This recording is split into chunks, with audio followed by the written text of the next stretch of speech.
Good morning and welcome. I'm sorry I was late. To be honest, I got back from my run late. Well, I started it late, and then I guess I was slower walking back than I thought I was going to be. So, not the most exciting story, but here we go.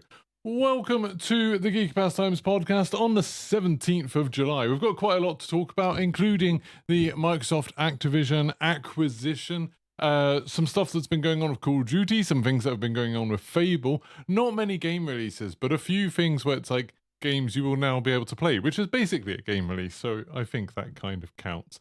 But let's start off talking about the Microsoft acquisition of Activision, because this is something that has been going on for a long while, and I've seen lots of people saying like, hooray, it's done. I don't think it's done. I don't think it's over. I don't think it's finished. But I'm very aware that while I'm talking, it could be. Like, I'm kind of aware that whatever I say in this podcast will be out of date probably within hours. I mean, realistically, obviously, Microsoft are in Redmond, aren't they? So they're 9 hours behind me. So I've probably got a good 9 hours or so before they're going to do anything. But unless they did something at midnight, in which case it might have already happened. But just to catch people up with what's been going on, the FTC, which is the American Federal Trade Commission, something like that, they wanted to stop the Microsoft Activision acquisition. And the way they have to do it in America is they have to go to a judge and essentially sue for it. Like, they have to be like, hey, this isn't in the public interest. I need to convince a judge to do this. Their job is just to gather information and check and then make the case. And then a judge is the one who decides. That's very different from how it works in the UK. Anyway, they sued. They decided they were worried that Microsoft was going to like go through with the deal before the court case was heard. So they brought it up. They tried to sue for an injunction to say, hey, Microsoft can't do this until we've made our case. And the judge basically threw it out. Like, the FTC made a very bad case. They made some bad decisions about what they were suing for, like what they were focusing on. They decided to focus on the idea that maybe Microsoft would make Call of Duty exclusive at some point in the future. And like, the judge said, hey, like, the FTC have provided us with like, it was something insane, like 1.2 million documents, like an insane amount of documents and an insane amount of evidence. And they were like, not a single one of them gives us any indication that Microsoft wants to make Call of Duty exclusive. Like, it just doesn't make sense. It doesn't make financial sense. It doesn't make sense for like them as a company in any way. They're gonna make more money not making it exclusive. So this is dumb, basically. And yeah, so the FTC got denied, and then the FTC tried to appeal, and that also got denied. I think they might have some other way of appealing, but they can't stop the deal. They might be able to get a judge to look at it later, I think, but by that point, I don't know what can happen. So that's very, very silly. That it's kind of, yeah, the FTC made a mistake basically in the way that they went after this if they want to stop it. And the fact that they did want to stop it is like a little bit weird. Like, it's a little bit of an odd thing. I've said this since the very beginning of this, and you can go back in my videos and watch this from when this whole acquisition was announced. I think the people who are upset or worried about this are making a mistake. I think like Microsoft acquiring Activision, Microsoft acquiring most companies is probably generally good. Not just for like, you know, the industry, for the market, stuff like that. Although I kind of think they are, because Microsoft are much less interested in being like a closed garden market thing. They want to have as many people in their audience as possible. You know, you look at something like Windows and Office, and their whole approach to Windows and Office has always been get it on as many machines as possible, get it on as many devices as possible, in as many businesses as possible, in as many industries as possible, like give as many people access as possible, because they want, you know, and I'm not saying that they're doing this out of the kindness of their heart, they're doing it because they want the biggest market possible, they want the biggest audience, and therefore they want as many people to have access to it. You know, like, if you are young and you're thinking about getting into an industry where Microsoft Office would be useful, there will be a way for you to access it. Like, there are so many programs to help people to get it for free if they need it, to help train them up. Like, Microsoft are not interested in barriers to things. Whereas Sony are. Like, Sony are very much like, they're not as bad as something like Apple, but they're interested in sealing off their community, their audience, and making it so you're in the Sony ecosystem and you're going to stay there. You know, you can look at stuff like the PlayStation Vita and it's like proprietary memory cards and stuff like that. And all of the exclusives, you know, through this deal, through the FTC court case, there's been lots of documents coming out where Sony have like basically gone to game publishers and said, hey, we want to pay you for the marketing rights to your game and you're not allowed to put it on Game Pass. Like, they're paying money to publishers to stop them from making a better deal for Microsoft customers.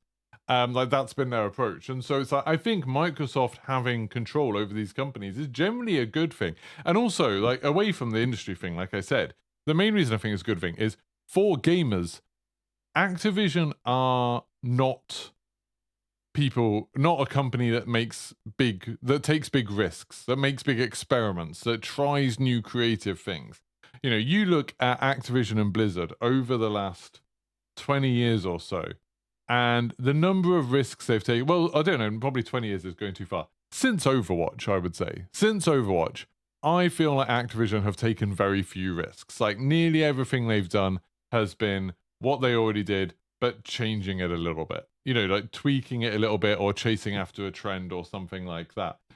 Within something like Call of Duty, I think the Call of Duty developers do take risks. You know, Warzone was a risk, Fireteams was a risk, Outbreak was a risk, Gunfight was a risk, DMZ's a risk. Like, I think they try stuff, but Activision as a whole, as a publisher, make a huge amount of money, like an insane amount of money. You know, you look at Activision Blizzard King, they make like crazy amounts of money, and they don't do very much new.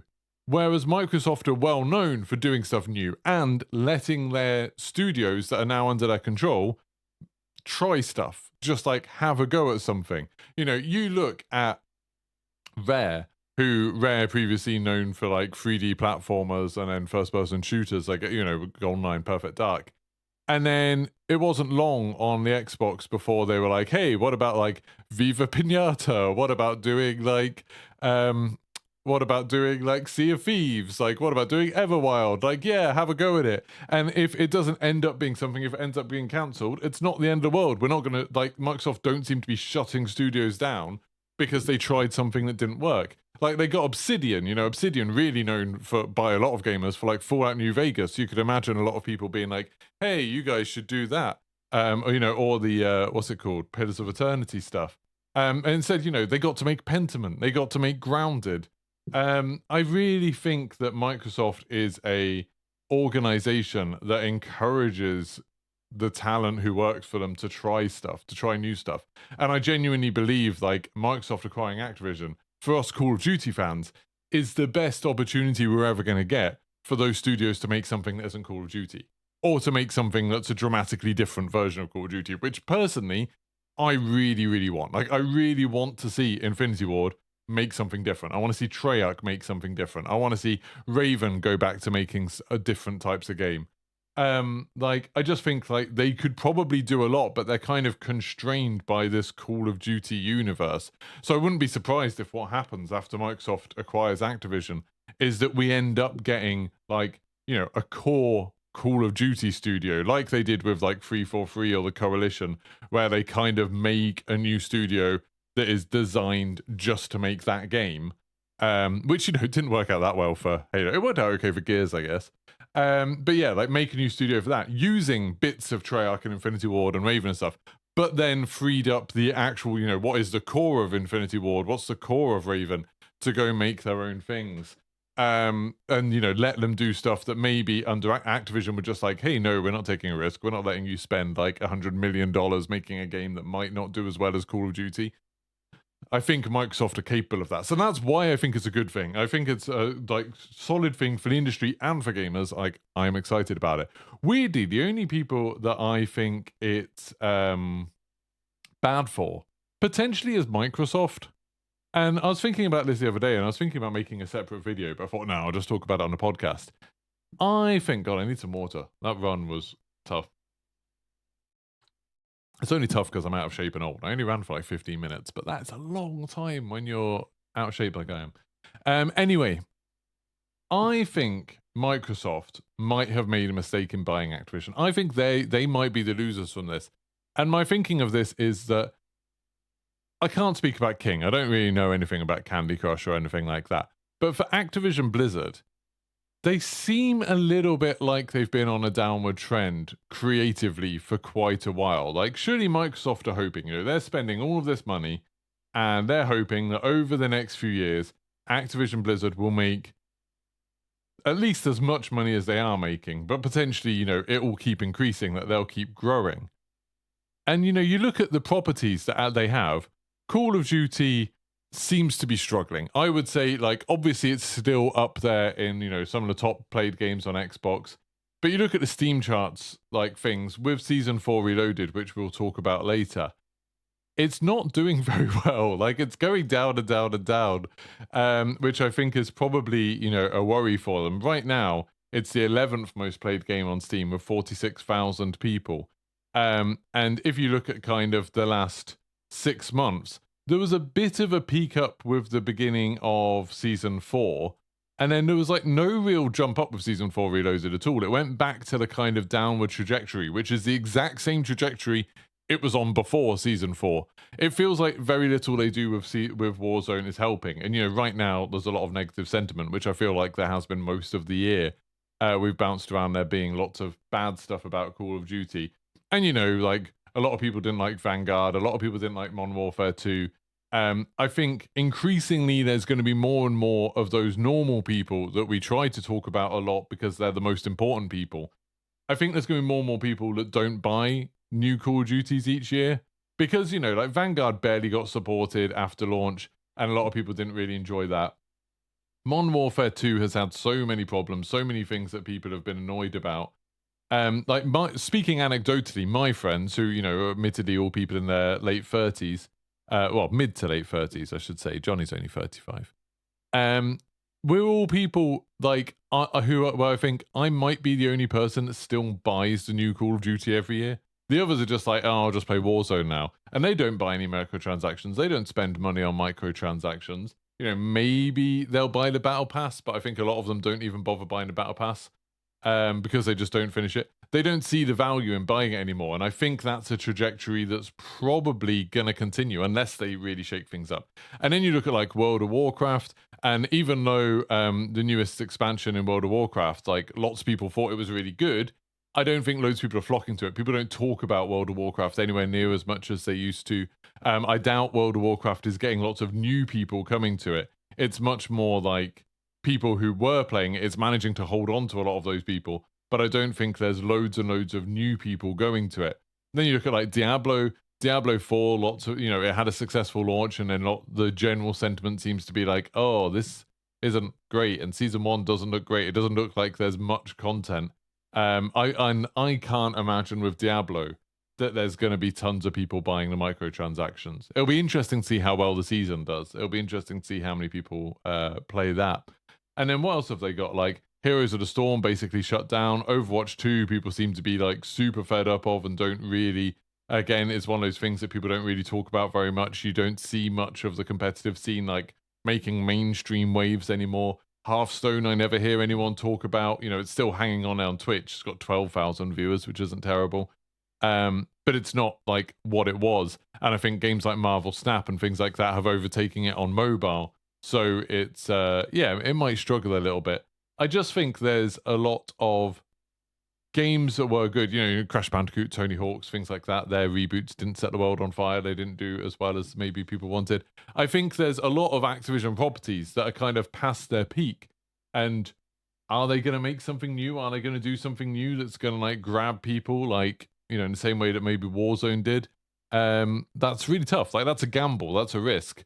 And I worry that Microsoft just bought a massive company that's, now not going to do as well. It's like, Microsoft bought Bethesda, and it's like I imagine those deals started a very long time ago, but then you look at Bethesda, it's like Fallout 76 and Redfall and stuff, and it's like, oof, it's not been great. It's not been great lately. I mean, definitely was pretty good, but not amazing. It's just kind of, I would be worried for them, but they're Microsoft, so I'm sure they'll be fine. I don't think they need my concern. House UK said Steam charts is for sure not a whole picture. Yeah, and I think Steam charts is actually even less reliable than usual just because there's been all of these problems where lots of people have had very poor performance on PC lately. So Yeah, like I get Steam charts isn't the best, but it's the only indication we have of numbers. And I think it's not very useful for like overall numbers, but it's useful for trends. Like I think it's useful to look at Steam charts of like when the numbers are going up or down. And over the last 6 months, you can see there's been a pretty steady downward trend of the number of players. You know, it used to be like, I remember when it dipped under 100,000 people were like, oh my God. And then it dipped under 80,000, then 60,000, and now it's getting to dipping under 40,000. It's like, yeah, it's getting lower and lower and lower.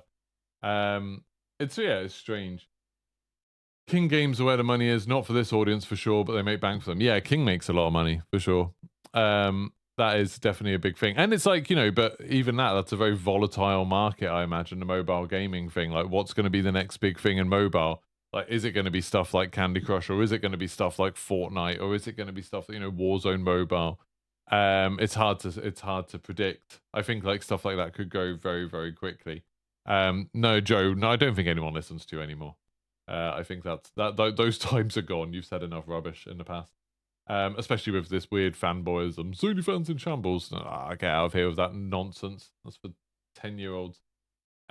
Anyway, so I thought that was interesting. I thought like what all of that stuff was like kind of the arguments for and against Microsoft buying Activision. I thought that was interesting. Anyway, we didn't even get onto the news. So all of that, like the FTC, that seems to be of past. Like now, the only obstacles to Microsoft buying Activision is the CMA, which is the UK Competition and Markets Authority, I think they're called.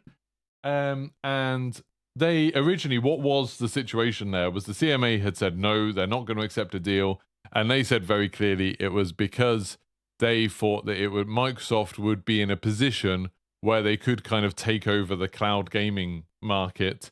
And the CMA didn't want to have to be like constantly checking up on what Microsoft are doing and constantly going to court with Microsoft about every decision they did in the cloud gaming space to check that they weren't taking it over.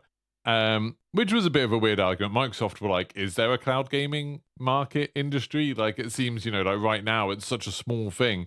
It's kind of something that's added on to other stuff, you know. But I doubt many people get Game Pass because of the cloud gaming.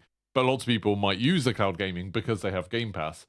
And similarly, you know, Amazon's Luna, I don't know how many people really care about that, GeForce Now and stuff like that, Sony's thing.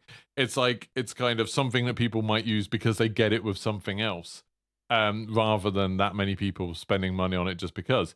And like, CMA saying like, oh, well, if Microsoft have Call of Duty on it, then they're going to take over the cloud gaming market. And it's like, I think it was someone from the FTC said, which I completely agree with.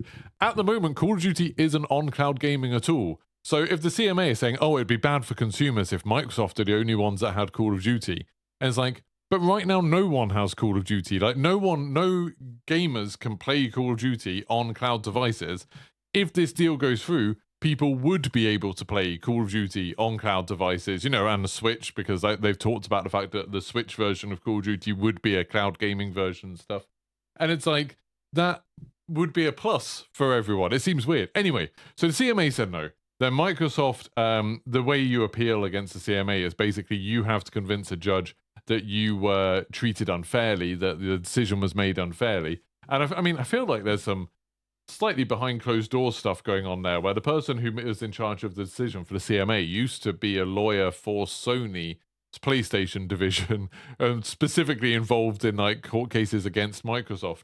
But anyway, by the by, they had to prove to a judge that the CMA were unfair, and then all that would have happened is that then the CMA would start the whole process from scratch and like basically look at it again. It wouldn't like force the CMA to change anything. But there has been political pressure in the UK. Like the government has been sort of a bit annoyed that Microsoft said that, you know, this looks like the UK's closed for business. It's like, you know, the EU's accepted it, but the UK hasn't. It makes it so it's more, attractive to do business in Europe maybe than in the UK. And so there was lots of reasons why Microsoft were unhappy with it, and lots of reasons why the UK government were like, oh, this is quite embarrassing. Maybe you should look at this again. And the CMA are like, no, we're an independent body. We're not going to do anything. But once this FTC thing came through, then the CMA turned around to Microsoft and said, look, you don't need to go through the courts to appeal. We will look at this again anyway. Like, it doesn't have to be an official appeal. We will go back to looking at it.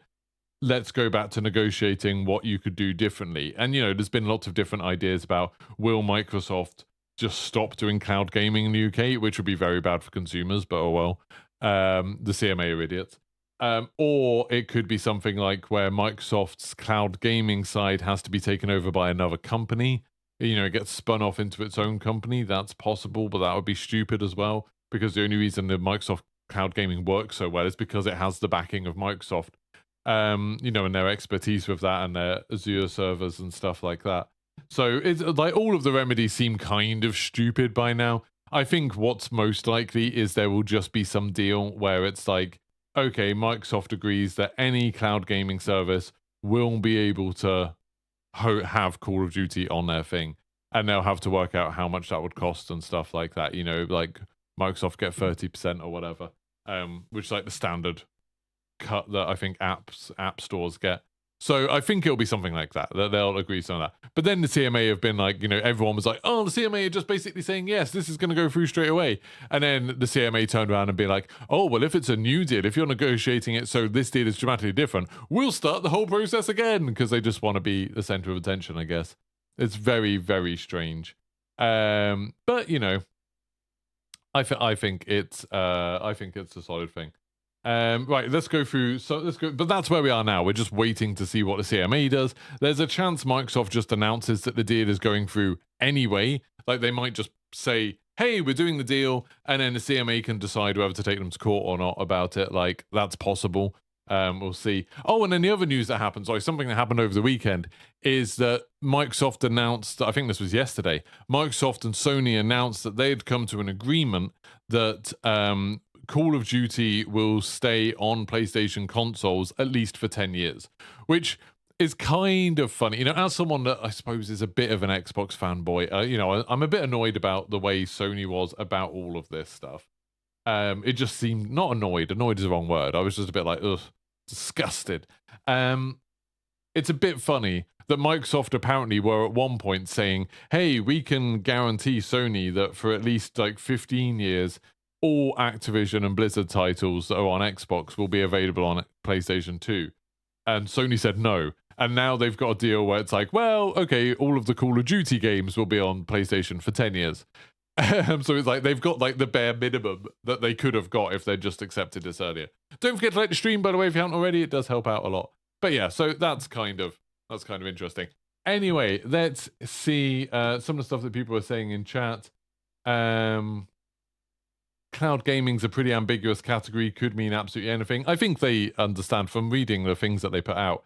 It's pretty clear. It's just like this kind of, you play a game that is being hosted on a server in a different location, like not in your house. So if you are doing something like the Xbox xCloud stuff, or PlayStation Now, or GeForce Now, or Amazon Luna, all of those services where basically you are playing a game where the actual game is being, you know, the actual hardware that's running the game is in a different location, in a server farm somewhere, and all you're doing is paying to kind of send your inputs and then get the outputs and then play them. I think that's what I mean by cloud gaming. Fable 2 on PC is only available via cloud gaming. Xbox have actually, we're going to talk about this later, Xbox have actually just made a load of old games available again, which is cool. Will Microsoft ruin COD even more, or will they improve it? I don't think COD's been ruined. I think that's a misleading beginning to that. I don't think, to be honest, we'll see that much difference in Call of Duty. I think Call of Duty will basically carry on being the same it always was. I think, like I said, I think the Call of Duty studios will be allowed to do other stuff. I think like that's pretty likely that we'll see another game from Infinity Ward, or another game from Treyarch, or another game from Sledgehammer, or another game from Raven, or High Moon, or whoever. I think we'll see things like that. Maybe some smaller games, you know, some smaller little like side projects, like again Obsidian and Pentiment. I think we're like, there's a chance we'll see stuff like that, which would be really cool. I would be very happy about that. Based on CloudWorks, I'd hate to play COD on cloud, and I'm on gigabit fiber. It's a very immature tech, and while I see the point, it's not there yet. Have you not played with the xCloud stuff? It's like, I mean, my internet connection isn't like, you know, I don't think overall speed doesn't actually really matter. Having gigabit fiber or having like normal fiber, like 80 megabytes down fiber doesn't really make any difference. It's just about like the quality of your connection, isn't it? It's all about like your latency. But in my experience on xCloud, it's super good. Like, I've played relatively fast games. You know, I've played racing games on xCloud. I've played Forza Horizon on it, and it's really good. And I've played platforming games on it. I haven't played an FPS game on it. I know people have played Doom on it and it got on well with it, which is pretty impressive if you can get Doom working on it, and like Doom's been good on it. I personally haven't played it, but I've heard people talking about it, saying that they played Doom on it and it was still good. I think it's incredible. Like, the games generally, like, the thing that takes the hit is occasionally the visual quality. You know, there'll be some artifacting and stuff like that. You know, occasionally something will happen and, you know, suddenly the sky will go a bit blocky and stuff. But I would say generally it's way more playable than I expected. And it's like Call of Duty is like the least good. Well, no, fighting games would probably be the worst thing for it. But after fighting games, Call of Duty, because fighting games you need to know about individual frames and stuff. But after that, like, Call of Duty would probably be like one of the worst case scenarios for it. But I reckon like most people playing would be fine with it. Like, again, it's one of these things where we're talking about the difference between like hardcore players, you know, the people who know the time to kill for individual assault rifles. They're not going to be happy. But I mean, to be honest, they're never going to be happy with Call of Duty anyway. They don't even like the game. But the general people that just want to hop on Call of Duty, run around, loot, shoot some people, like, it'll be fine. Like, it'll be like absolutely fine. Same sort of thing as like when I'm playing Forza on the xCloud stuff. You know, I can play Forza on my mobile very, very quickly. It doesn't mean that I'm like, at no point am I like, I'm not going to be a professional racer doing it. You know, I'm not going to be in like the top tier, top ranked racing, but I'm not anyway, so I don't care. Like, it's fine. I can drive around. I can get some stuff done. It's like, it's fine. And stuff like DMZ and things like that would be fine with Call of Duty. I think it's absolutely fine. Yes, and it's all over the place. You can download a 5 gigabyte game quicker than you could on a server. Every Tuesday when a rewards quest go up, it takes a bath. Oh, weird. I haven't had any problems. But again, yeah, it will be different for different people in different houses based on your connections. I would say that xCloud is super good. Like, xCloud, it's just incredible. Like, I had a thing the other day where I had to log into Rage 2 to get a code for something for Bethesda. And, like, instead of downloading the game, I just load it up and it takes, like, I don't know, 20 seconds on xCloud to load it up, which is pretty good. Like, pretty amazing. Well, let's have a look. So if I just find my Xbox app. So if I load my Xbox app, let's see how long it takes me to play a game that I haven't played before on xCloud. So I go to the Xbox app, have to wait for the Xbox app to load, admittedly. That is taking a bit of time because I haven't loaded up the Xbox app for a little while. Oh my God, that's taking a long while. It's just stuck on the Xbox app for ages. That's rubbish. Okay, this is defeating my whole point where I was like, oh, it's super quick to do it because it's just like the app is broken. It looks like the app is not working. So it's like, oh, good, that's broken. I'm just going to restart the app. Anyway, that was my point. It's like, oh, it'd be super quick. There we go. Now I just loaded it up and it went in straight away. So I can just go to my library. I can go to games and then it loads up like your game library with the things you have, but also like what you've got available on like xCloud, so on Game Pass, I guess. And I can load up something, so let's try and find something that is available on that you can just stream. So what is there that's on xCloud? Is that just loaded up a bit weirdly. Oh, it's because it loaded up my library and then it loaded up the whole library. Burnout Paradise, is that on there? Burnout Paradise. No, that's only on download to console. What games are on bloody xCloud? Well, Candy Crush is available on here. That's a little bit weird. I didn't know that. Crackdown 3. Is that on there? How do you even find out what games are on there? This has completely defeated my point. I was like, oh, this is really easy. And then I've loaded it up and it's like, oh, all of these games are not working. Grand Theft Auto. And then I can't find any of the games that are on the cloud gaming. Cool. This is much harder than I thought it was going to be. I'm sure I've done this before and it's been easier. Fable 2. Is that available on your phone to stream to your phone? Because that's what I was looking for. Oh, I know why. It's because I loaded the wrong app. I loaded the Xbox app instead of loading the I loaded the Xbox app instead of loading the Game Pass app. If you load the Game Pass app, it immediately comes up. Can you see up there? It's got like the cloud bit. So you can just press cloud and then you can play. Let's play Exo Primal. Oh, you need a controller. I don't want to use an Exo. I don't want to use a controller for that. Rage. I don't want to have a controller. What's a game that you don't need a controller for? Besiege. There we go. Besiege. And then there we go. And see, that's it doing like its Xbox cloud thing, where it's saying like, hey, we're connecting you up to the cloud. And we'll see how long it takes. There we go. Then the game's loaded. That's pretty quick. That's pretty quick for me just pressing it. And then it's got like the little thing. So then, you know, this is actually playing the game, and you press A to start. And I'm sure it will do something. I don't actually know this game. I don't know how long it takes or anything like that. How do you like start it? Oh, there we go. Left. Oh, so then you have to select it. Boo-doo-doo. It's really hard to do it this way when I'm trying to show you it. Actually works for it. Oh, there we go. And I can select that. I'm just trying to show you the latency once we get into it. Oh yeah, there we go. So then you can see the latency. This is besieged. Like, that's pretty good. That's not like taking ages. And that's just on my phone, like just a random time.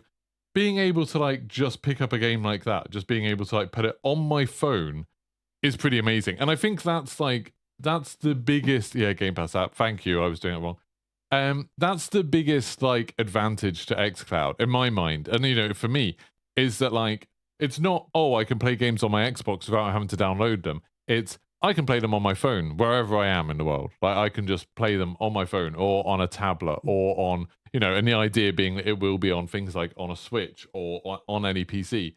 Like it doesn't matter how powerful the thing is. I know lots of TVs can do it. It doesn't matter how powerful the machine is. Like as long as it can render the video and accept the inputs and have the internet connection, that's good enough. And that suddenly makes it a lot more sort of viable for a lot of people. I think that's pretty cool. Yeah, connecting an Xbox controller is easy because it's like a Bluetooth thing. Like that to me is pretty amazing. I think it's awesome. But you find on your TV OLED the compression's too much and games look too blurry. I mean, I'm guessing the resolution's not going to be as good. If you're playing it on OLED, it's not going to be like it's rendered natively. But like I said, again, I think to me at least, the value is in phones and stuff like that. Like that's going to be the best part of it. Anyway, I just spent loads of time doing a demonstration of xCloud, which didn't work very well. Who knew? Try it Tuesday around 6 p.m. when the new rewards quest pop. Last week, you had a 20-minute queue to play Wildlands on your console. You downloaded a 50-gigabyte game fast in your queue. But if that's the worst-case scenario, why don't you just not play on Tuesday around 6 p.m.? Like, I'm not saying like, oh, xCloud is like perfect and it's like great all the time. I'm more saying like, if you know there's one particular time of the week that's really, really bad, why not just not play then? Like that would make sense, wouldn't it? Maybe. I don't know. You know, it's like when people don't play Call of Duty at certain times of day sometimes. Because, you know, it's like bad times for Call of Duty. Anyway, the other news, there was other stuff. So that was all the stuff that I wanted to talk about of that. The other things I wanted to talk about that have been going on in the world, obviously there's been some game releases. Exo Primal came out. It's fun, although I was super annoyed that you couldn't do like crossplay. That really sucks. Why release a game on loads of different platforms and have it so, oh yeah, when you're matchmaking, you will be up against people on Xbox and PlayStation and PC and stuff like that. And then have it so if someone's playing on PC on Steam and someone's playing on like what used to be games for Windows, I don't know what you call it now, Xbox for PC, they can't play together. Like, I couldn't play with Jack and Stod and Tomographic, which is very, very frustrating, but such is life. So yeah, Exo Primal, lots of fun. Some other things have came out. Naraka Blade Point. I wanted to talk about this last week, but I ran out of time. Naraka Blade Point is free to play now. This is a free to play now. It didn't used to be free to play. Battle Royale game. It's kind of melee focused. It's got like Asian folklore in it. I did do a video of it, talking all about it. I think it's awesome. Like, I think it's a really, really fun game. And it's well worth checking out. Like, if you haven't played it, and I think it does have crossplay. I think Naraka Blade Point has some sort of crossplay. But anyway, If you haven't checked it out, you really, really should. I'm just trying to see if I can find, if I search for it. Oh, I'll find it there. Microsoft Point. Let's see if I can find some video for you. But yeah, this is a game that is super, super fun. And there we go. If I put on... Oh, God, no. God, I stopped doing this every day, and now I can't ever work out how to do it. There we go. That's the Diablo advert. I'm not going to talk about that anymore. So this is it. So, like, you get to do all kinds of crazy stuff in this game. Like, this is just one of the character's abilities, is they turn into a giant. But, you know, you can make your own character. You can see there, like, I'm sort of just this bald guy. You can run around. You can do loads and loads of like parkour-y type things. You have a grappling hook that you can use to shoot about. You find all different kinds of weapons. You find loads of like little upgrades and things like that. Like there's a lot of looting involved. And you have some like special abilities as well. You have some like special powers that you can use. And there's lots of different characters you can get. And obviously because it's free to play, I'm guessing they'll be charging for, I don't know if they'll be charging for other characters. I'd assume so, like early unlocks for other characters or cosmetics and stuff like that. But it's fun. And, you know, you run around, loads of crazy stuff happens. The wall, one thing that's really interesting is like the wall, the sort of circle of gas, is actually a giant ghost dragon that sometimes decides to come and attack people. You can like get something that's like a precision airstrike, but it like causes a dragon to go and attack. Like you see here me using lots of grappling hooks and jumping around rooftops, double jumps. It's really cool. It's really, really fun. I heartily recommend. Oh, and the combat and stuff. You can see me there turning into a giant again. You can also like parry and stuff. You can like knock enemies' weapons out of their hands. There's quite like a deep melee combat system that works really well. It's a lot of fun. I really enjoy it. That's me just shooting someone with a rifle while he grappling hooks to me. Yeah, I think it's really fun. So if you want to check it out, it's called Naraka Blade Point. It just went free to play last week. And it's definitely available on PlayStation and PC. I don't think it's on Xbox, but I might be wrong. I could be wrong. And it's one of those games, it's one of those Battle Royale games where the first time you play it, you'll end up against bots. So you'll win the first few games. But then after a little while, you'll start coming up against real players. And they're really good. They're like, it's really, really rough playing against them. But it's a lot of fun. So check it out. Naraka Blade Point. Have a look. And then other games that were released. The other thing that I wanted to have a look at, I wanted to be able to show you today, but I can't as far as I can tell, is there's a game that I've talked about a bunch of times before called Shadowrun. Now, I'm not talking about the RPG. I know it's like an RPG. It's like a tabletop RPG, but then people like made an RPG for it, a turn-based RPG. It's not that. There's a first-person shooter set in that universe called Shadowrun. And it's super cool. It was on the Xbox 360. As far as I know, it was the first cross-play game, so you could play with Xbox 360 and people on PC. And you can do stuff with it where it's like you can choose a character. It's a first-person shooter where you're doing stuff like capture the flag and stuff like that. But you can do stuff like some of the characters have magical abilities. So some of them just have guns and stuff. Some of them have magical abilities. So you can do things like teleport through walls or make a load of crystals that slow people down. Things like that. It's super fun, super cool. And it didn't work for a long while. Like the servers got shut down and you just couldn't play it. Then over the last week, Microsoft did something that reactivated a load of old servers for old Xbox games and things like that. Oh, Naraka is on Xbox. It came to Game Pass in January. There we go, Contest Nerds. That's awesome. Yeah, so Shadowrun got shut down, but then it came back again. Xbox have done something, have reactivated the servers. So if you have it, you can play it again. And there's a way to play it for free. I don't know entirely how legit it is, but I saw Eurogamer and everyone posted about it, so I assume it's fairly legit. But you can play this game for free on PC, or if you've got a copy of it on Xbox, or you've got it on like Xbox backwards compatibility, you can still play it now. And there's like a community formed of like a few thousand people who play this game, and it's awesome. Like it just works. And yeah, Xbox, whatever they did, have turned on the servers for loads of old Call of Duty games. So lots of people have been saying like, yeah, there's people playing like Black Ops 1 and 2 again, and all of these kind of things. I'm not sure if, you know, all of the cheating that used to happen on the console versions of those games is back too. But I'd imagine not. I'd imagine that a lot of that stuff has probably settled down because people probably don't have the hardware that let you do that anymore. But yeah, like there's lots of cool old games have suddenly got a new lease of life. So people are like exploring all of these old games and having a bit of fun with them, which I think is really cool. Like I think that's awesome. That's really good. is Shadowrun one of the first multiplayer hero shooters? I mean, I don't know. Like, it was after games like Time Splitters, which, you know, that's, I don't know. People didn't. Time Splitters, you've got all the different characters, but most of them didn't have like crazy abilities. Turok 3 had what was it called? Turok Arena Wars or something. That had kind of hero shooter elements. You know, you could play as a Velociraptor, which had separate abilities. There have been other games that are older than it that had hero shooter elements, but Shadowrun is probably a bit more like recognizable to what's there today. It is difficult to get running on PC. I tried this morning and had a little bit of a pain, but there's a Discord of people who are trying to get it sorted. So yeah, I'm going to try and get it running and hopefully do a bit of streaming it, maybe later today, maybe sometime later in the week, we'll see. But I'm kind of excited about it. I think it could be a lot of fun. So yeah, I think that's pretty cool. I think that's a pretty exciting thing that they've got all of these games coming back. In terms of other new game releases, so there was Playing Expo Primal, Naraka Blade Point's free to play. All of the old Xbox games are back. Oh, there's also a beta for the new Test Drive game. Like that, you can go sign up. If you go on the Test Drive Solar Crown website, you can sign up for the beta. That's going to be coming sometime next week, or maybe this week. I'm not sure, the end of this week. I'm excited about that. I'm going to try it. There's also a Crew Motorfest beta happening, which I'm quite excited to try. I'm assuming X-Defiant is going to be coming back at some point this month. I don't know. I saw Lackey said he expected it back in August. I haven't heard anything from Ubisoft. Like, I haven't got any little notes or anything that it's going to be coming back.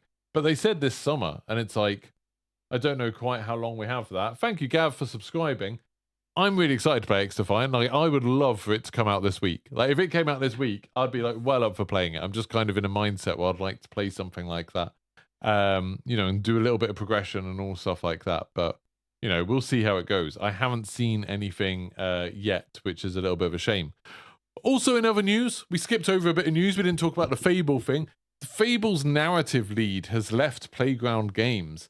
So the person who was like the main writer on Fable has left, which kind of surprises me. It's Anna Megill, who, like the Eurogamer article mentions that she also wrote for Control, where she was narrative lead, Dishonored: Death of the Outsider, and the new Ubisoft Avatar, Frontiers of Pandora. You know, Control and Dishonored: Death of the Outsider are awesome and have really good stories. So, very good writer, but has left Fable, you know, like a year before it comes out. Maybe some kind of red flag. She did clarify on her Twitter that it was just a good point for her to jump off, because I assume if, you know, you're the sort of person who's doing like the main story, I assume you have less and less to do as the game goes on. You know, maybe there's like just tweaks to do to fit with like bits that get cut and stuff like that.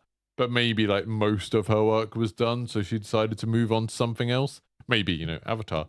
But yeah, like that was kind of interesting that she'd left. And it's a little bit of a worry. It's something that we've heard a lot from a lot of these studios that Microsoft have been making, where they've like announced all of this incredible talent, and then they leave before the game comes out, and it's like, that's not a great sign. That's a bit of a worry. You know, naturally some people leave games all the time, but it's a little bit of a red flag. You know, if I heard people leaving Starfield development, stuff like that, a few months ago, I'd be a bit worried. I'd be a bit worried about Starfield, but you haven't heard that, and it's like, okay, maybe a little bit less to worry about. Don't know. But yeah, so that was kind of interesting. I'm excited about Fable. House says story is probably already written, though, isn't it? It's like, I imagine, yes, I imagine most of the story is done, but also in game development, obviously stuff's always getting cut. And, you know, especially as it gets towards the end of development, stuff gets cut, stuff gets changed, and therefore the story will need to change. You know, if you've got a big sequence that you're counting on and they're like, okay, we can't make this work, we need to write around it, then like, okay, now you're going to have some other writers. And it's also, if the game was going really, really well and writing for it was going really well, you would expect the people working on writing it to then move on to writing for like expansions, DLC, sequels, things like that. But the fact that they've left this early on, like maybe a bit of a red flag. Like I said, just a maybe, but definitely a maybe. There's a few other news stories. A lot of these are just taken from Eurogamer. Team Fortress 2's just beaten its concurrent user record. You know, it's a 16-year-old game, and it's just like when we talk about, you know, how Call of Duty's doing on Steam charts, and it's slowly losing players.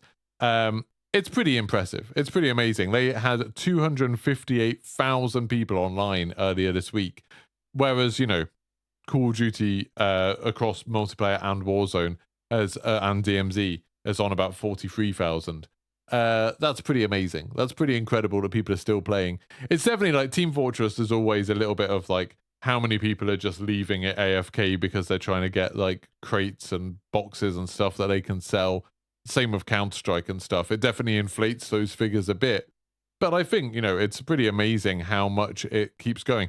Also, it's something I was thinking about last week, is it's interesting that these games that have like such longevity and sort of such a passionate fan base that don't really have any kind of progression system. They don't have, you know, XP that you're working towards, things to unlock that you're working towards, or anything like that. It's much more kind of people play them because they're fun.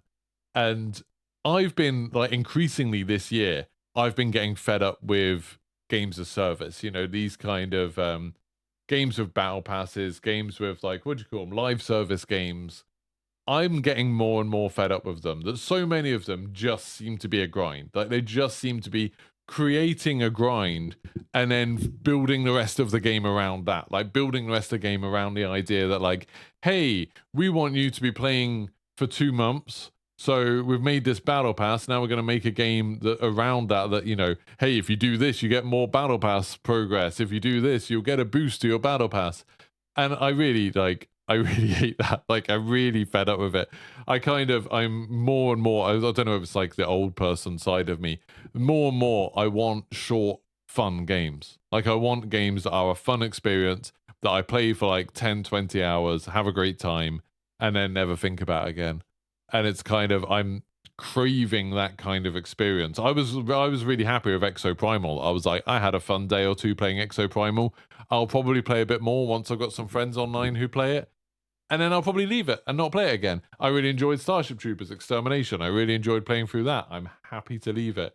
And I kind of, you know, this year I played through games like Forspoken. I played through that, enjoyed it. Don't want to play it anymore. I'm kind of craving experiences like that. And especially within the multiplayer game space, I like the idea of there just being games that are fun for a bit, that games don't take over your life. You know, there's plenty of games where I think about like Diablo 4, Destiny 2, World of Warcraft, Call of Duty, The Division, where it's like, I'm kind of interested in playing them. I'm kind of interested in the gameplay. But then I think about like, oh, they want you to play it for like 200 hours in a month in order to like complete the thing that you're meant to complete. You know, the thing that's really annoyed me about Diablo 4 lately, and I spoke about a bit before, was, you know, I think to most people, they would consider getting to maximum level, completing Diablo 4. Because, you know, lots of people are like, oh, you finished the story. That's the beginning of the game. That's like the end game is the real game. So it's like, so what? Is getting level 100? Is that finishing the game? Or is it beating Uberlilith or something? And, you know, this takes hundreds of hours. Like, it takes an insane amount of time for most people to complete it. And you see some people being like, well, I did it in 80 hours. And they were like, grinding out when the game was bugged and it was more XP, or they were finding like, you know, the specific things that are the most efficient way to play, not necessarily the most fun, and just doing that over and over and over again. And it's like, that sucks. That's just wasting your life. Like, that's just wasting a big chunk of your life. And it's, you know, a bit like that. I felt a bit like that sometimes with Call of Duty, where it's like, I feel like DMZ and Warzone are more interested sometimes in the treadmill of, okay, you've done that, now do this. Okay, now you've done that, now do this. And it's not about giving you new experiences. It's about giving you just something to take up your time. Just, you know, carrot on a stick, moving the carrot a little bit further away. And it's like, the carrot's not changing. You're never getting the carrot. It's like, you're never going to feel satisfied or content. They're just going to keep stringing you along. And it's like, it's what put me off playing World of Warcraft eventually. It's like, once I started realizing with World of Warcraft that, you know, I got into the end game and then I was doing raids and stuff, and I was like, oh, I really want this, you know, eye level 540 gear. And then you get the eye level 540 gear after like weeks of trying. And then they just, you know, release a little update and it's like, now the new cap is eye level 600 gear. And then it's like, oh, okay, now I've got to work on that. I've got to try and get that. And it's like, it doesn't matter. Like, they're sitting at a computer. They could just add more to that number. It doesn't matter. You know, I find it weird with Call of Duty, the levels. You know, like I'm level like 800 or something in Call of Duty. It's like that means nothing. And it's just every season they'll add another 150 levels to it. I never care about anyone else's level. I never care about my level. Sometimes they're like, oh, this weekend you get double XP. And it's like, so, like, what? There's like nothing's changing about the game. It's just a number that's going up. That's like the only thing. And you know, more and more games seem to care about that progression, that grind, and like saying like, okay, well, we've come up with these cool cosmetics or these cool features.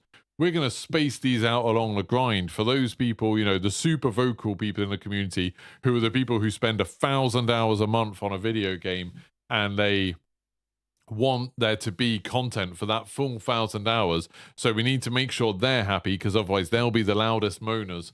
So we'll space out everything for them. And then that means someone like me that wants to play, you know, 10 different games in a week and I want to play a game for 2 hours and feel like I've had a good time. I get nothing done. No progress. You know, I go on Diablo for half an hour and I do like a quarter of a level. And I'm like, oh, cool.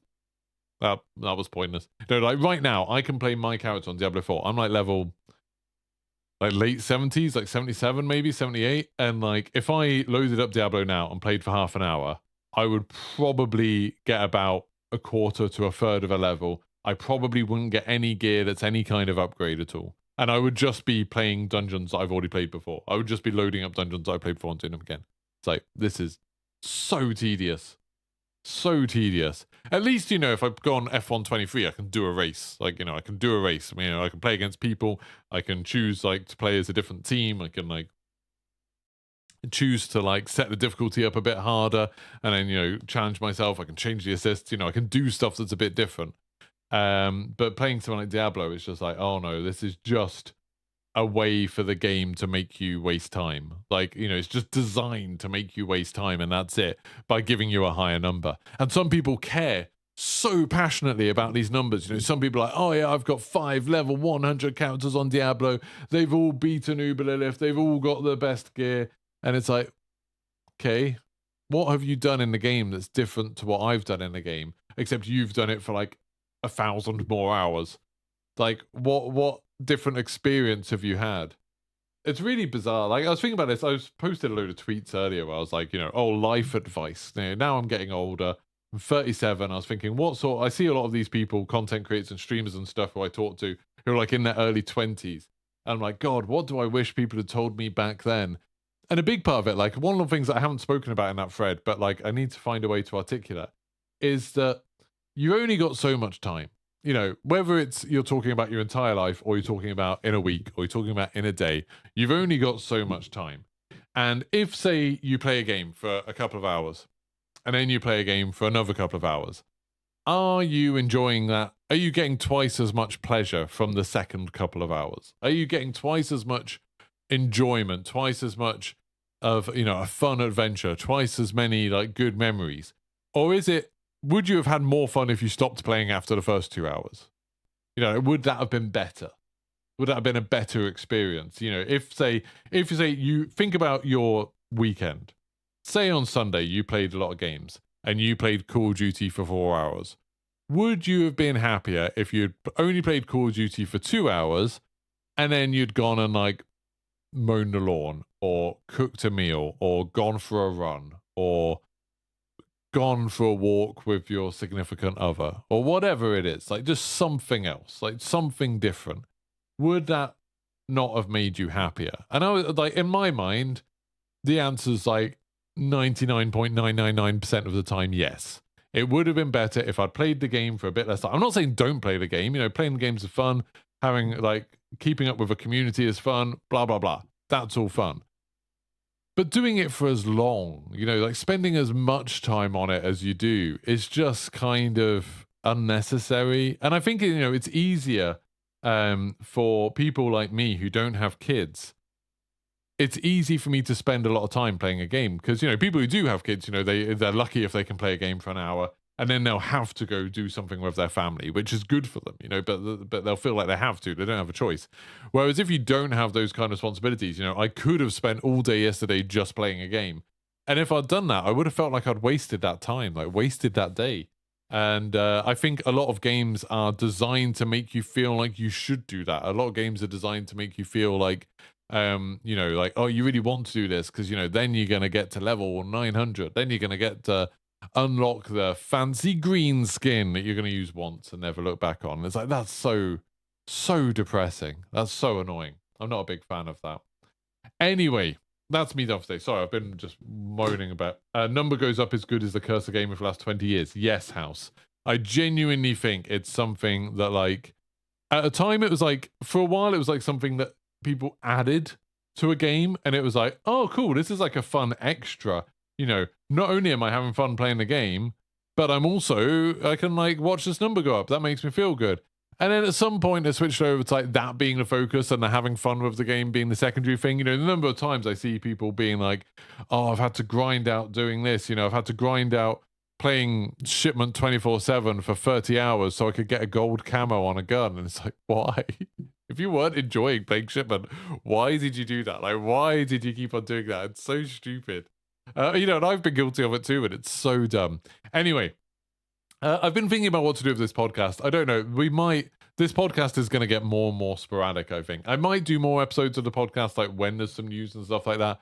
But I don't think we're going to keep doing it regularly. Just because I don't get new members while I'm doing it. I rarely get super chats. I don't get like as many viewers as when I'm just playing a game. So I'll probably go back to like playing DMZ or something, but chatting while I play DMZ and doing the podcast that way. So this might be the last ever episode, or it might be something that I just keep bringing back very, very sporadically. We'll see. But thank you so much to everyone that's stuck with this experiment. We've been going for like 55 episodes, which is pretty good. Pretty good. And it might come back, you know, if I have someone to talk to. I think that would help a lot if I had someone who I could do this with regularly. It's just a lot trickier than it sounds, getting someone to talk to you for an hour regularly, because then you've got the whole thing of like, are you paying them for their time? Are they getting half the money? I don't make any money from this, so how would that work? I don't know. But I'll think about it. I just wanted to sort of do one last podcast, see how it was going, and then decide what to do. I'm going to go take a little bit of a break now. I'm going to go get some breakfast and stuff like that. And then I'll be back playing some DMZ. I'm going to be searching for some lore, trying to get some Building 21 lore today. If there's anyone about that wants to play some Building 21 and protect me while I go pick up pieces of paper, that would be much appreciated, because that's going to suck, because that's going to be really hard. But I'm going to be doing that right here on YouTube, probably in, I don't know, I'm not going to say a time, probably in like half an hour, but we'll see. Depends how long it takes me to do stuff. So thank you very much, everyone that's been watching. I've had a really good time doing the podcast. I just have to spend my time on things that make me money. Sorry, I need to make money. I can't help it. So thank you very much for watching, and goodbye.